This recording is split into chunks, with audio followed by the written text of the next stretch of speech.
Agro. Assalamualaikum warahmatullahi wabarakatuh dan salam sejahtera. Hai kepada penonton Cerita Agro PM Tepi. Baiklah, ini adalah podcast daripada Mardi. Kita bersiaran daripada studio DM Pusat Ilmu Mardi. Bagi anda yang tak pernah mendengar, ini memang episod yang pertama. Kita bawakan khas satu rancangan podcast untuk kita sembang-sembang pasal sayur-sayuran, buah-buahan, ternakan dan juga industri makanan dalam negara kita ni dengan cara yang lebih santai, lebih mudah difahami. Itulah matlamat kita sebenarnya. Mungkin anda pernah mendengar tajuk-tajuk ni dekat platform-platform yang lain, tapi kita bawakan hari ni dengan bahasa yang mudah untuk kita sembang-sembang agar matlamat kita, apa yang kita nak cakap pasal teknologi pertanian tu sampai kepada anda. Baiklah, kita bersiaran daripada studio DM Pusat Ilmu. Ramai mesti orang tak tahu di Mardi sebenarnya ada perpustakaan. Jadi tapi kita tak panggil dia perpustakaan, kita panggil dia Pusat Ilmu. Dan hari ini merupakan episod yang pertama. Kita bawakan tajuk sumbangan Mardi kepada negara. Sebab saya pasti ramai orang tak tahu mengenai Mardi dan tak tahu pun apa sumbangan Mardi sebenarnya. Baiklah, untuk episod yang pertama kita bawakan panel untuk kita berbual, bersembang-sembang. Orang nombor 1 di Mardi tak lain dan tak bukan Ketua Pengarah Mardi, iaitu yang berbahagia Datuk Dr. Muhammad Zabawi bin Abdul Ghani. Selamat datang Datuk ke podcast kita, podcast PM Tepi. Apa khabar Datuk? Sihat? Alhamdulillah sihat. Hari ini kita nak sembang-sembang secara santai lah Datuk, boleh Boleh, kita sembang santai je. Okey. Baiklah, sebelum kita nak ke tajuk, hari ni tajuk kita nak cakap pasal sumbangan Mardi ni Datuk. Sebab ramai orang tak tahu sumbangan kita kan. Jadi sebelum kita ke topik utama kan, mungkin Datuk boleh ceritakan sikit lah untuk pengetahuan viewers kan. Datuk dah berkhidmat sebagai Ketua Pengarah Mardi dah berapa lama? Silakan Datuk. Ya, terima kasih Linda. Saya sebenarnya lebih kurang 5 tahun lebih lah sebagai Ketua Pengarah Mardi, iaitu bermula di bulan Jun tahun 2021. Dan di Mardi ni sebenarnya saya dah lama sangat. Saya dah 38 tahun kat Mardi. 38 tahun daripada mula habis belajar dekat UPM terus kat Mardi sampailah sekarang. Daripada muda ya Datuk? Daripada muda dah tua. Tapi hikmat tu masih diperlukan sampai 5 tahun sebagai Ketua Pengarah Mardi tu, mentadbir Mardi. Baiklah Datuk. Okey, sebelum kita nak cakap sumbangan, kita nak bagi tahulah juga Datuk kepada orang ramai peranan Mardi tu sendiri. Sebab orang pun tak tahu Mardi ni buat apa. Apa benda sebenarnya Mardi ni? Mungkin even orang tak tahu Mardi tu kenapa nama dia Mardi. Orang tak tahu dia adalah MARDI tu. Silakan Datuk jelaskan bagi semua orang tahu. Ya, sebenarnya kalau kita lihat Mardi ni adalah satu-satunya institut penyelidikan agro makanan yang terbesar kat Malaysia. Ditubuhkan tahun 1970 sampai sekarang. Yang peranan paling besar dah tentulah sebab namanya Institut Penyelidikan dan Kemajuan Pertanian Malaysia. Yang mana kat sini kita menjalankan penyelidikan kajian-kajian untuk memantapkan lagi ataupun memperteguhkan lagi sektor pertanian kita. Jadi itulah peranan utama Mardi. Itulah matlamat dan peranan besarnya bahagian penyelidikan dan pembangunan pertanian dalam Malaysia ni. Tak ada lain dah bukan Mardi je lah satu-satunya Datuk kan. Okey, baiklah, kita tahu Mardi buat penyelidikan dalam bidang pertanian dan juga agro makanan. Jadi sebenarnya apa sumbangannya? Kadang-kadang orang tak nampak pun sumbang. Kita dah daripada tahun 1969 Datuk sampailah sekarang. Dah beberapa puluh tahun dah. Tapi still orang tak tahu lagi apa sumbangan Mardi ni. Mardi ni buat apa sebenarnya? Okey, silakan Datuk. Mardi ni sebenarnya menjalankan penyelidikan ni untuk semua tanaman melainkan koko, kelapa getah dan kelapa juga sawit. Kelapa sawit. Itu yang kita tak usik. Yang lain semua berkaitan dengan agro makanan, padi, buah-buahan, sayur-sayuran semua kita ada. Kita buat kajian tentang makanan, food science. Kita buat kajian tentang ternakan. Jadi sumbangan paling besar lah sekarang ni yang saya lihat adalah sumbangan dalam industri padi. Yang mana kalau kita lihat setiap biji nasi yang kita makan tu 95% padi yang ditanam di Malaysia ni adalah hasil titik peluh saintis-saintis Mardi menghasilkan varieti. Jadi selama ni kita dah hasilkan 59 varieti. Seramai 95% petani lah kat Malaysia ni menanam padi yang dihasilkan oleh Mardi. Jadi itu pada saya sumbangan yang paling besar untuk negara oleh Mardi. Kita tak sedar pun Datuk Ya, kita tak nasi yang sedar, kita betul. makan tu sebenarnya Betul. kan hasil pendidikan saintis madi sebenarnya. Ya, betul. Nak dapatkan satu variety tu bukan mudah Datuk. Ya, kurang 8-10 tahun mendapat satu variety. Sekarang ni dah berapa dah Dan variety? kita ada 59 59 variety padi yang ditanam di Malaysia ni semua hasil pendidikan madi. Ni mesti ramai orang tak tahu. So lepas ni kalau makan nasi tu kan Datuk, orang cakap setitik peluh petani, tapi kena ingat tu setitik peluh penyelidik, sebab penyelidik pun turun padang juga kan betul, Datuk. betul. Betul, itulah sumbangan besar. Jadi kita tahu itu baru satu Itu crop. baru satu. Banyak lagi belum sebenarnya. lagi dia bahagian ternakan, Ya. belum lagi bahagian industri makanan kan, food betul. science Ya. semua tu kan. Jadi macam mana impact kita dah buat penyelidikan ni kan selama berapa puluh tahun ni, macam mana Datuk tengok impact kepada sumbangan kita ni kepada orang ramai, kepada negara tu sendiri, negara kita. Sebagaimana yang saya cakap tadi, yang impact yang terbesar adalah kita sentiasa berusaha untuk menjamin security makanan kita ada ataupun kekal dan stabil. Yang mana kalau contoh tadi padi dan juga ternakannya dan juga makanannya, dan yang paling penting kita dalam masa yang sama dapat meningkatkan pendapatan petani lah. Mana dengan penghasilan, variety-variety baru, teknologi-teknologi baru, kaedah-kaedah baru dan macam-macam lagi lah. Jadi mana usahawan-usahawan yang terlibat dengan perkara-perkara yang berkaitan tu dapat meningkatkan tahap ekonomi mereka. Jadi itulah pertamanya yang paling penting, security makanan tu kita jamin. Kemudian yang keduanya peningkatan taraf ekonomi usahawan-usahawan yang kita ada lah. Itulah pun orang tak tahu lagi kan. Kalau kita tengok kat depan ni Datuk kan, ni adalah contoh-contoh produk yang hasil penyelidikan madi. Kita dah ada beras, ini dah adalah variety-variety yang dikeluarkan oleh madi, dan yang terbaru adalah bawang Datuk. Bawang ni pun menjadi hot topik jugalah 2-3 tahun lepas kan. Ya, betul. Kita tahu penyelidikan ni kadang-kadang setengah orang cakap, netizen cakap madi ni macam short sendiri. Kita buat penyelidikan tu macam tak relevan. Apa pendapat Datuk sebenarnya? Sebenarnya kita buat penyelidikan ni kita berpandukan kepada kehendak sebenarnya. Kehendak di luar sana. Apa kehendak apa golongan sasar kita. Macam contoh, untuk kita bangunkan rancangan Malaysia ke-13, kajian-kajian dalam rancangan Malaysia 11, kita dah engage dengan golongan-golongan sasar, dengan pemain-pemain industri sejak tahun 23 lagi. 2023 dah mula dah engage. Padahal tahun 2026 baru nak start, nak mula RMP 13. Jadi kita dah ambil pandangan dia orang. Jadi makna kita tahu apa kehendak di luar sana untuk kita buat. Jadi apa kita tak permintaan buat dia orang. Ya betul. Kita tak buatlah kerja kita macam Linda kata, kita short Short sendiri sendiri, ikut kan? apa yang Kita kita nak nak buat je. kan. Sebab tu saya punya prinsipal atau prinsip saya mengatakan kepada penyidik di madi, saya kata kita buat apa yang perlu kita buat.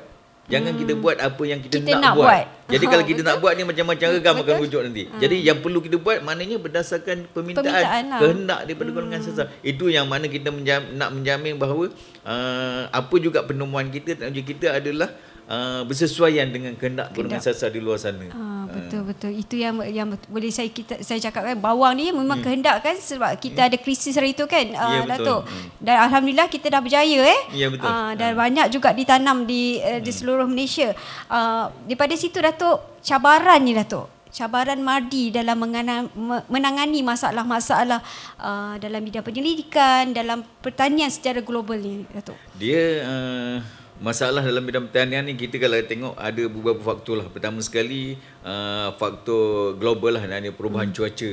Yang mana cuaca tak menentu, keadaan cuaca ekstrim yang melampau, panas yang melampau, hujan melampau dan sebagainya. Itu yang kita tak dapat elak lah. Kita terpaksa memainkan peranan kat situ. Kemudian faktor yang kedua yang mengganggu sektor pertanian ni, pertama golongan petani itu sendiri di Malaysia ni. Golongan petani kita kebanyakannya dah berumur. Kalau kita lihat statistik, yang lebih umur 60 tahun ni hampir 45%. Petani-petani yang golongan veteran. Kalau kita campur pula dengan yang umur 45 hingga 60 ni, makna hampir 60% lebih. Jadi makna situ kekangan kita. Itu yang kedua. Yang ketiga, tanah pada saya makin mengecil. Masuk mengecil ni bukan tanah tu mengecut lah. Sebenarnya Kawasan pertanian. kawasan tu pertanian tu kadang-kadang diambil untuk buat benda lain. Kemudian yang saya masukkan dengan mengecil ni sebab tanah-tanah pertanian pada saya sekarang ni dah kesuburannya semakin berkurangan. Bila boleh kita katakan dalam istilah sainsnya tanah mati. Sebab apa? Terlalu banyak baja-baja yang kita gunakan dan kita tidak pulihkan balik tanah tu. Jadi itu kekangan kita. Antara 3 faktor utama itulah daripada saya. Yang sinilah Madi dengan peranan. Pertama faktor cabaran daripada perubahan cuaca tadi, Madi mengkaji apakah varieti-varieti yang tahan cuaca ekstrim, tahan panas, tahan banjir dan sebagainya, tahan kepada penyakit. Kemudian yang keduanya, petani berumur. Madi memainkan peranan kat mana? Kita mencipta mesin-mesin, jentera-jentera teknologi dan sebagainya kan, yang lebih nampak mudah untuk diadapt oleh golongan muda. Dan yang ketiga ni macam tanah paling mengecil tadi, kita ada teknologi plant factory. Kita ada. Jadi situlah peranan Madi. Mana berkaitan dengan cabaran global tadi, ada peranan Madi kat situ. Jadi kita matchkan antara peranan juga masalah tu. Kita menyahut cabaran tu lah Datuk kan. Salah satu cabarannya sekarang ni macam situasi ekonomi sekarang kan, kenaikan harga kos kan Datuk. Kita pun turut terlibat, terkesan juga kan. Jadi bagaimana penyelidikan dalam pertanian tu dapat mengurangkan input-input pertanian tu. Contohnya kita macam ada baja kan Datuk. Ya, betul. Baja dan juga bahan-bahan pestisida yang boleh mengurangkan kos. Ya. Betul kan Datuk? Betul. Ialah kita kalau kata untuk mengurangkan kos, kita buat kajian tentang precision farming. Pertanian tepat. Sebab apa? Kita nak bagi pembajaan yang tepat pada masanya, tepat dengan amountnya, tepat mengikut keperluan tanamannya. Jadi kat situ bermakna kita tak membazir sumber. Tak membazir sumber, mana kita kurang kos. Jadi benda-benda gitulah yang kita laksanakan di Madi ni. Jadi pendek kata ni kita tak syok sendiri kan Datuk. Ya, betul. Kita akan sentiasa memenuhi permintaan dan cuba mengadaptasi pelbagai cabaran dalam bidang pertanian ni juga kan Datuk. Okey. Selain tu Datuk, dari segi produk-produk makanan kan, kita juga pun terlibat kan Datuk.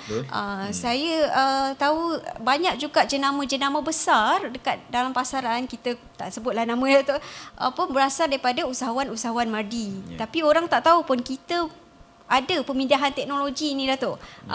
Dan untuk produk-produk makanan yang lebih berkualiti. Mungkin Datuk boleh ceritakan sikit. Betul, kalau dari segi teknologi makanannya atau formulasi makanan dan usahawan makanan ni, sebenarnya kita banyak membantu petani usaha-usaha makanan. Saya tak apalah, saya sebutlah nama-nama besar yang pernah kita bantu dulu-dulu. Kalau contoh pernah Jalin pun pernah, Kicap Jalin pernah bekerja sama dengan kita. Ramli Burger pernah di peringkat awal dengan kita. Dan Fatihah food industry tu memang bersama dengan kita. Jadi dia kelebihan Madi ni sebab apa? Kita ada khidmat teknikal. Kalau kata masalah oleh usahawan tu tentang formulasi produk dia boleh bincang dengan Madi macam mana nak tambah baik formulasi produk. Kemudian kalau kata nak memanjangkan hayat produk dia, macam mana kita boleh bantu. Jadi kelebihan Madi kat situ. Kita bimbing usahawan tu bukan sekadar kita bimbing, bagi barang kita tinggal. Kita bimbing dengan teknikalnya. Kita follow up, adalah dia punya complete package Package. Jadi kita tak bagi benda tu, kita tinggal. Lepas tu kita lepas kita tak still lepas bimbing Betul. Kita bimbing sampai dia berjaya. Kemudian kejayaan tu pula bukan kita bimbing daripada satu tahap kepada tahap. Kita bimbing seboleh-boleh sampai ke tahap yang paling tinggi.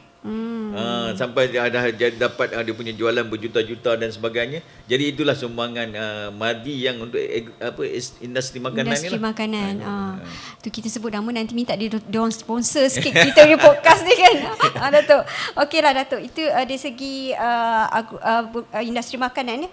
Cuma satu lagi yang saya rasa perlu kita war-warkan ialah Datuk, contoh inovasi teknologi kita yang dah banyak diguna pakai oleh usahawan secara meluas di dalam negara kita ni Datuk. Kita tahu macam tadi Datuk cakap satu crop kan, padi. Selain tu Datuk, banyak lagi variety dia kan sebenarnya. Ya, kita dari segi tanaman, kalau contoh kita ada tanaman industri kelapa. Kelapa sebenarnya kadang-kadang orang tak tahu juga. Madi pun ada kelapa hybrid dia. Ah, Kita banyak. Ada macam-macam nama. Mylight, Maleka, Karina, apa macam-macam. Nama dia nampak bunyi pelik. Tapi itulah sebenarnya variety hybrid Mardi. Selama ni orang duduk dengan kelapa matak dan sebagainya. Tapi kita ada. Kelapa dari segi buah-buahan, rambutan, kita ada baka kita sendiri, variety kita sendiri. Mutiara wangi, mutiara merah. Kita ada belimbing kita, M-Star. Kemudian kita ada limau Bali kita. Kan kita macam-macam. Durian kita ada. Durian kita standing juga dengan durian lain tu. Sedap. M288 ataupun kita panggil MS88. Jadi itulah. Banyak ke variety. Banyak benda-benda Keledek pun kita ada. Keledek kita ada. Dan macam Linda cakap peringkat awal tadi, bawang. Bawang alhamdulillah kita dah kena pasti 3 variety yang sesuai tanam. Yang mana bawang ni kita import 100%. Jadi sekarang usahawan telah mula membangunkan industri bawang ni. Dan itu satu pencapaian ni. Dan satu lagi orang mungkin tak tahu, kita sekarang dah hasilkan satu variety jagung hybrid Mardi. Jagung jagung ya. lah untuk jagung bijian. Jadi bijian. benda-benda tu menyumbang kepada sektor industri ni agro makanan kita. Dan telah diguna pakai kan Datuk. Ya, betul, Dari petani dah ramai dah ambil dan menanam juga kan Datuk. Selain itu dalam bidang ternakan pun banyak juga kan Datuk. Kita punya baka-baka ternakan. Baka kita KK Elite memang besar sampai 500 kilo seekor. Kemudian kita ada Brahmas kita. Kemudian yang paling popular sekarang ni Linda, ayam kampung Mardi. Itulah tu. Yang kita panggil ayam saga. Ayam saga. Sekarang sebab apa? Ayam kampung Mardi ni dia matang awal. Dia 4 bulan dah kita dah boleh sembelih. Pasarkan dah kan? boleh pasarkan. Kalau ayam kampung biasa sampai 9 bulan kan. Kemudian ayam kampung Mardi ni dia boleh 2 fungsi dia. Daging boleh makan. Kemudian lepas 4 bulan kalau kita nak makan telur ayam kampung, dia boleh jadi ayam telur juga. Jadi ini tengah popular sekarang ni. Ayam-ayam saga Mardi tengah popular. Betul. Kalau boleh kabel boleh fokuskan dekat sebelah sini ada contohlah gambar ayam. Ada contoh gambar ayam kan. Ayam saga kita ni. Dia ayam kampung tapi nampak boleh di sebelah saya ni boleh nampak tak? Ni dah contoh ayam saga, ayam kampung sebenarnya. Okey. Tu sebenarnya banyak Datuk dalam bidang ternakan, dalam bidang pertanian dan juga dengan agro makanan. Sebenarnya benda ni memberi impak kepada pertanian kita. Bukanlah satu pertanian yang orang cakap kotor, leceh, tak best dan tak boleh menjana pendapatan. Kita tahu pertanian sekarang ni automatik orang tanam cili pun dah boleh kaya dah kan Datuk? Ya, betul. So kita nak menarik golongan muda ni Datuk supaya terlibat. Sebab Datuk ada sebut tadi kan 60% masih golongan berumur kan. Macam mana kita nak tarik ni golongan muda ni? Kita dah ada teknologi, kita nak bagi ni kan Datuk. Tapi tak ada yang, bukanlah tak ada tapi tak ramai, especially yang golongan muda ni. Silakan Datuk. Ya, kita ada program kita di Mardi, program agropreneur muda. Kemudian kita ada mencipta berbagai inovasi yang mana dapat menarik golongan muda ni. Pertama kalau contoh kita buat sistem IoT. Menarik tu sebenarnya. Jadi maknanya kita tak perlu sentiasa nak turun ke ladang. Kemudian kita ada sistem fertigasi dan sebagainya, semuanya automatik kan, automatik punya. Jadi petani-petani tidak perlu turun sepanjang masa. Dan tak ada alasan kan Datuk. Betul. Kadang-kadang orang kata di ujung jari je lah kan. Tapi itulah maknanya itulah kaedah-kaedah yang kita nak menarik golongan muda. Sebab kita kita bagi nampak sistem tu mudah, sistem tu bersih dan sebagainya. Bersistem lah kan. Bersistem. Jadi ada minat kat situ. Jadi itulah maknanya kalau ada golongan muda yang berminat nak minta bantuan Mardi dari segi teknikalnya, kita alu-alukan datang betul. ke Mardi ataupun tulislah email kepada KP ke siapa ke, nanti kita akan bagi khidmat nasihat teknikal dan sebagainya lah. Okey, dan salah satunya Datuk yang menarik minat saya adalah kilang tanaman Datuk. Dia saya rasa satu teknologi yang sangat menarik yang kita boleh tanam secara besar tapi bukan di lapangan tapi dalam bangunan. Mungkin Datuk boleh ceritakan sikit untuk menarik golongan muda ni, kilang tanaman ni. Ya betul. Kilang tanaman ni sebenarnya orang tak tahu. Kilang tanaman yang pertama di Malaysia ni ada kat Mardi. Kita betul. dah ada sejak tahun 2000 sebelum Covid lagi kita dah bina dah. Itu tak adalah bersama mana tapi dah ada teknologi kat situ. Teknologi tu dah ada. Kita boleh tanam berpuluh ribu pokok jugalah dalam tu dalam satu masa. Berskala besar kan, berskala Datuk? besar jugalah. Kemudian saya melihat kalau kita buat yang proper ataupun yang complete plant factory ni, dia agak mahal. Jadi saya dekat Madi kita wujudkan 3 jenis.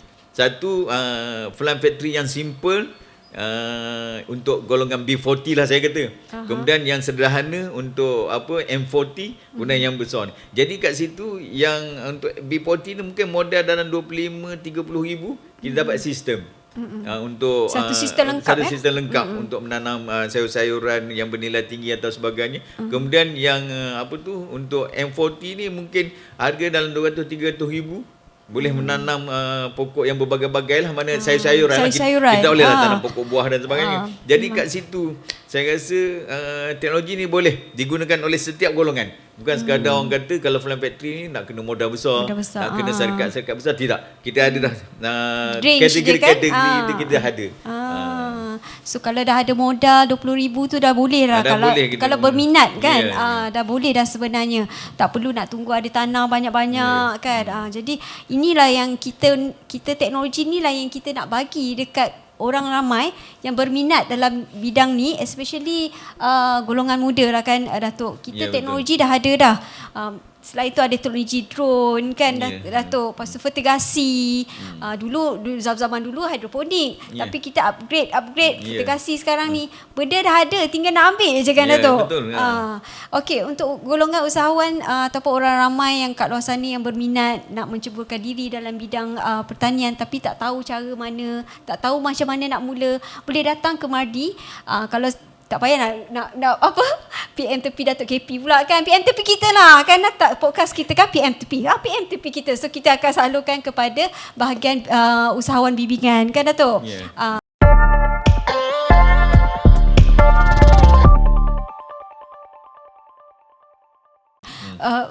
Saya tertarik tadi Datuk cakap pasal kepentingan makanan tu kan.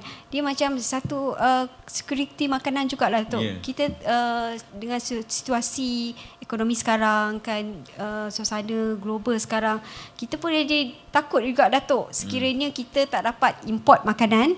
So apa je bekalan makanan kat dalam negara kita ni kan. Jadi semua dia sepatutnya dah bersiap sedia lah, orang cakap bersiap sedia untuk menanam macam Datuk cakap tadi, menanam di rumah ataupun untuk komuniti. Sekarang ni pun ada Datuk, di setiap macam taman-taman dia ada komuniti perkebunan mereka kan. Itu yang saya teringat kebun bandar tu, Datuk. Kita ada sistem vertikal dan juga sistem vertikal tanaman vertikal. Mungkin Datuk boleh ceritakan sikitlah sebelum kita ni cerita tanaman vertikal dan tanaman-tanaman yang kita boleh guna dalam pertanian bandar. Kalau di Madi kita ada satu teknologi tu Green Kits. Green Kit ni dia macam pasu panjang tapi dia ada teknologi kat situ. Mana kalau kita tanam sayur-sayur, kita tak perlu nak siram dalam seminggu dan sebagainya. Jadi sangat sesuai untuk rumah-rumah di apartmen, rumah-rumah di apartmen kita kondo, boleh letak di koridor kan? Belakang, di kondo dekat balkoni. Sebab tu saya kata kalau kita menanam ni bukan kita nak untuk mengurangkan harga sayur dekat pasaran, tetapi untuk mengurangkan belanja dapur. At least kalau kita tanam sawi, dalam tu kita tanam kangkung ataupun cili lah, Datuk. Cili mahal kan? Cili kita at least kita dapat jimat lah duit belanja dapur tu. Betul-betul. Jadi itu maknanya teknologi Madi tu ada. Boleh untuk semua golongan lah. Yang ada tanahnya, yang tak ada tanahnya boleh. Kalau ataupun kawasan kecil kita ada secara vertikal, kita bertingkat-tingkat dia punya tanam kan? Dia tak perlu kawasan luas. Jadi yang tu untuk kegunaan sendiri tu tadi. Bawang tu kita masak mesti boleh hari-hari bawang. Makan bawang, tak ada masakan yang tak ada bawang kan, Datuk. Bawang sudah. Sebenarnya bawang ni penting. Alhamdulillah kita dah buat variety yang boleh tanam dekat negara kita kan. Cuma saya nak sebut tadi tanaman bertingkat. Vertikal tu adalah bertingkat. Maksudnya kita susun tanaman tu daripada bawah ke atas. So menjimatkan ruang kan, Datuk. Itu sebenarnya teknologi Mardi yang memang dah ada dah. Cuma nak ambil je. Boleh beli dekat kita punya kedai BB Shop kan. Boleh, kita Datuk, boleh ada kat sana. Lepas tu itulah tu, kena datang ke Mardi. Okey, boleh Datuk ceritakan sikit selain tu peranan AI lah Datuk. Sekarang ni teknologi baru, AI, automasi, digital. Di segi mesin-mesin Datuk, kena sentuh sikit ni sebab ramai tak tahu kita pun terlibat sebenarnya dalam mekanisasi kejenteraan dalam bidang pertanian ni Datuk. Yalah, kita dekat Mardi ni kita adalah bahagian penyelidikan untuk jentera-jentera. Kat situ juga kita buat pertanian tepat dengan menggunakan sistem IoT dan sebagainya. AI tu mungkin kita dalam apa kita panggil baru melangkah. Sebab kita mungkin nak mencipta sistem yang boleh menyambut baja menggunakan drone mengikut keperluan tu. Mana bila dia buat penerbangan drone tu, dia sensor kawasan tu perlukan berapa banyak baja, dia dah tahu dah kan. Dia bagi banyak tu je baja tu. Jadi yang tu mungkin ada keperluan dalam AI tu kita start melangkah sekarang. Tapi dalam IoT tu macam banyaklah kita macam mana nak kawal pengairan, kawal pembajaan dan sebagainya. Dan mesin-mesin kita pun kita sekarang ni menuju ke arah membuat mencipta mesin-mesin yang kecil ya, yang kecil, yang mana yang sesuai. Petani-petani kecil pun boleh guna, taklah mesin yang besar-besar kan. Jadi kita menuju ke arah itu. Untuk boleh diguna pakai kan Datuk. Tapi memang itu adalah matlamat kita untuk memudahkan segala yang berkaitan dengan pertanian yang dulu kita rasa macam susahnya, renyahnya, lecehnya, lepas tu kotornya Datuk. Itulah sekarang ni ada orang cakap sekarang ni pakai tai pun boleh dah tanam sayur kan. Itu zaman sekarang, zaman dah berubah dan kita lah yang Mardi lah yang membuat perubahan tu sebenarnya. Itu adalah sumbangan Mardi yang ramai orang tak tahu. Sumbangan kita disebab kita sebenarnya macam di balik tabir kan Datuk.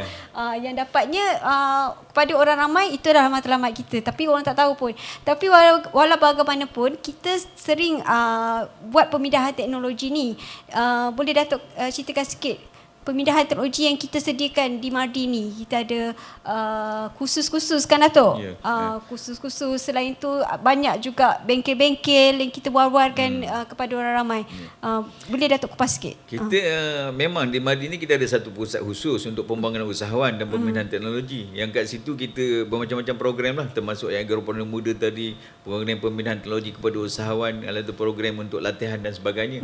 Dan kalau contoh Agropreneur Muda ni je lah, kita dengan kerjasama daripada Kementerian Pertanian dan Kejaminan Makanan, kita membantu dia orang lah, golongan-golongan muda yang nak berkecimpung dalam bidang pertanian ni. Kemudian dari segi penyebaran teknologi, kita ada projek-projek rintis. Kalau contoh kita cari petani-petani yang berminat untuk tanam tanaman-tanaman keluaran Mardi dan variti-variti Mardi, contohnya durian, kelapa, kopi dan sebagainya. Jadi dekat situ kita ada.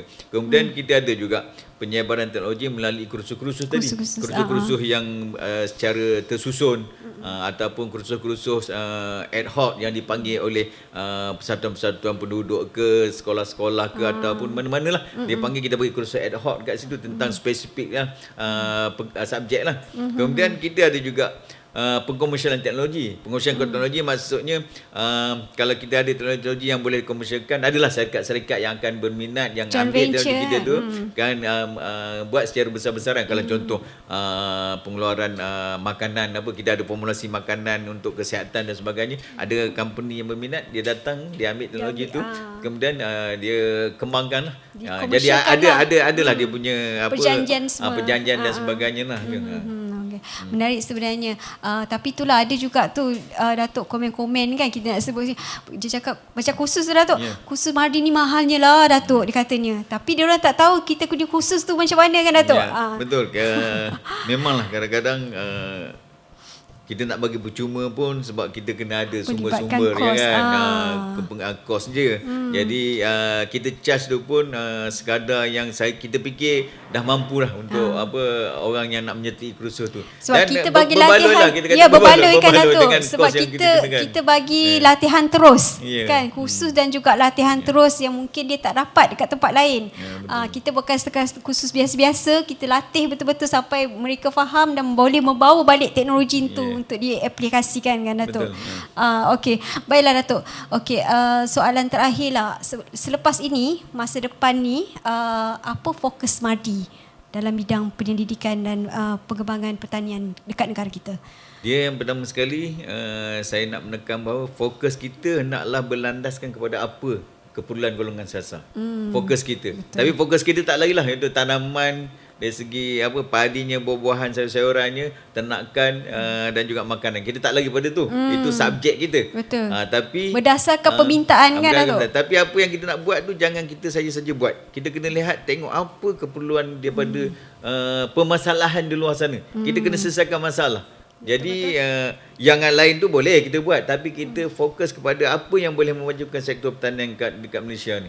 Jadi kat situ kita perlu fokus lah. Baru kita berada di landasan yang betul. Ya, sama ada kita gunakan apa tu membentuk ataupun mencipta varieti baru, ataupun kita menjadikan kaedah-kaedah penanaman baru dan sebagainya. Yang penting apa yang kita buat tu dapat diguna pakai oleh golongan sasar. Pada saya, kita buat secanggih mana penyelidikan tetapi tidak diguna pakai oleh orang di luar sana, tidak bermakna. Jadi tetapi sia, dia ada dua benda tak? Kita ni buat benda. Memanglah kita nak hantar kepada golongan sasar tu tak berupaya kita nak pergi kepada seorang-seorang, nak bagikan teknologi kita. Tapi golongan sasar tu, dia tengok apa, datang tanya, Madi ada apa? Boleh tak bantu kami? Jadi Madi perhubungan dua hala tu penting. Bukan sekadar Madi bukan buat. Bukan kita je memberi kita kan? Pergi kan. Jadi yang orang yang nak benda ni, dia datang ke Madi. Jadi kita sama-sama dari situ selesai masalah.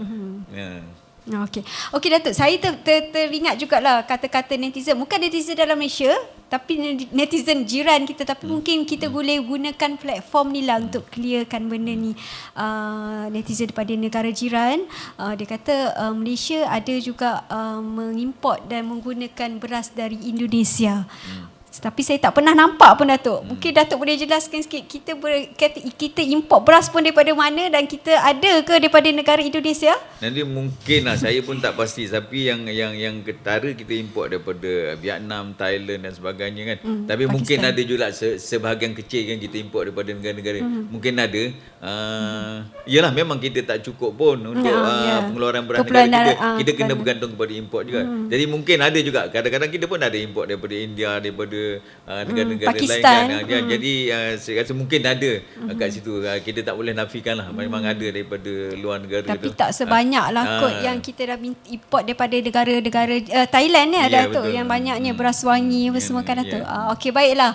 Nampak banyak dah kita kupas mengenai sumbangan Madi kepada negara, bukan setakat negara, kepada orang ramai penduduk Malaysia sendiri kan. Jadi kita berharaplah bermanfaat kepada anda semua yang mendengar episod pertama podcast PM Tepi pada hari ini. Okey, baiklah, sebelum tu saya nak remindkan semula kepada anda supaya follow rapat-rapat, follow, like, subscribe kita punya channel Madi Tube di YouTube, dan juga follow di Facebook, Instagram, TikTok untuk mengikuti perkembangan terkini. Dan seperti yang Mbak Datuk cakapkan tadi, kalau apa-apa datang kita malu-alukan. Kalau malu ataupun ada sebarang cadangan ataupun komen untuk kita bicarakan sembang-sembang di episod akan datang, boleh bagi komen. Kalau tak nak komen macam malu dan segan, kita PM tepi je boleh. PM tepi ataupun DM segala cadangan ataupun sebarang komen. Mungkin episod pertama ni mungkin adalah salah silap Datuk. Kita first time kan ni buat podcast ni. Jadi kita malu-alukan cadangannya lah.